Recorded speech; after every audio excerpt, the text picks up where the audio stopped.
दोस्तों, दिनाक्षी short hand में आपका स्वागत है। अगर आप चैनल पर नए हैं तो चैनल को सब्सक्राइब करें और बेल आइकन जरूर दबाएं। इस डिक्टेशन की एडवांस आउटलाइंस और वाक्यांश आप हमारे पेड बैच से प्राप्त कर सकते हैं। हमारे पेड बैच में आपको प्रतिदिन सभी डिक्टेशंस की एडवांस आउटलाइंस और वाक्यांश दिए जाते हैं और कुछ ऐसी डिक्टेशंस जो केवल पेड मेंबर्स को ही प्राप्त होती हैं। हमारे पेड बैच को ज्वाइन करने के लिए और बैच के बारे में संपूर्ण जानकारी प्राप्त करने के लिए आप डिस्क्रिप्शन बॉक्स में दिए गए मोबाइल नंबर पर व्हाट्सएप कर सकते हैं। इस डिक्टेशन की डेमो आउटलाइंस आप हमारे टेलीग्राम ग्रुप से प्राप्त कर सकते हैं। तो चलिए डिक्टेशन को स्टार्ट करते हैं। डिक्टेशन 5 सेकंड बाद स्टार्ट होगी। Ready, start. संसद के प्रत्येक सत्र के पहले जो सर्वदलीय बैठकें होती हैं, उनमें आमतौर पर यही सहमति बनती है कि दोनों सदनों की कार्यवाही को सुचारू रूप से चलाया जाएगा। लेकिन दुर्भाग्य से अभी तक का अनुभव यही रहा है कि प्राय ऐसा होता नहीं। कई बार तो संसद का पूरा सत्र ही हंगामे की भेंट चढ़ जाता है।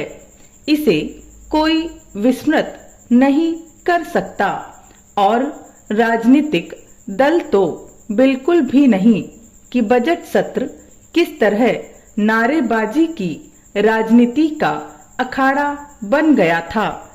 क्या इससे दयनीय और कुछ हो सकता है कि आम बजट को बिना किसी चर्चा के पारित कराना पड़ा था।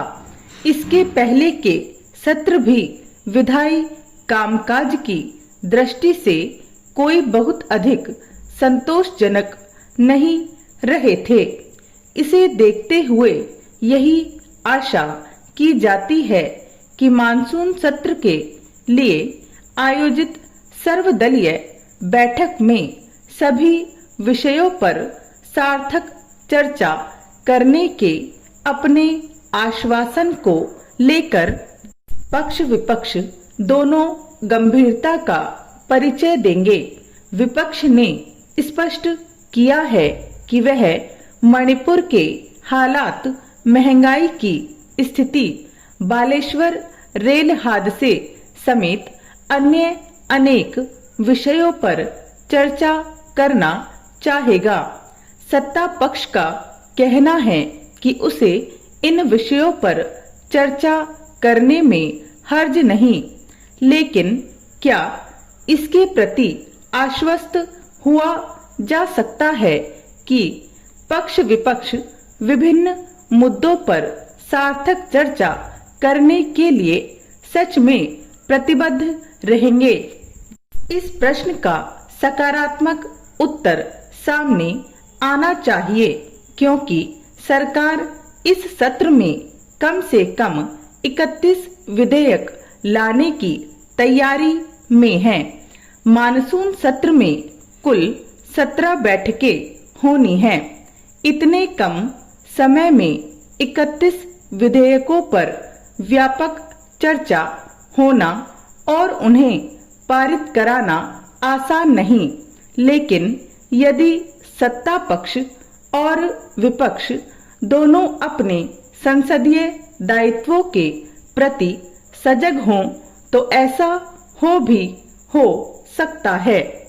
इसकी अनदेखी नहीं की जानी चाहिए कि इस सत्र में जो विधेयक प्रस्तावित हैं, उनमें अनेक बेहद महत्वपूर्ण हैं और उन्हें पारित किया जाना इसलिए आवश्यक है क्योंकि वे समस्याओं का समाधान करने के साथ देश की प्रगति में भी सहायक बनेंगे। राजनीतिक दल इससे अनभिज्ञ नहीं हो सकते और न उन्हें होना चाहिए कि जब आवश्यक विधेयक अटकते हैं या फिर उन्हें कानून का रूप देने में अनावश्यक देरी होती है तो कुल मिलाकर देश को ही क्षति उठानी पड़ती है। यह ठीक है कि पक्ष विपक्ष संसद में अपनी शक्ति का प्रदर्शन करने के साथ एक दूसरे को कटघरे में खड़ा करने को तत्पर रहते हैं, लेकिन इसका यह अर्थ नहीं कि वे विधि निर्माण के अपने मूल दायित्व की अनदेखी कर दें। दुर्भाग्य से कई बार ऐसा ही होता है। कभी राजनीतिक लाभ उठाने के फेर में और कभी महज खबरों में छा जाने के लिए।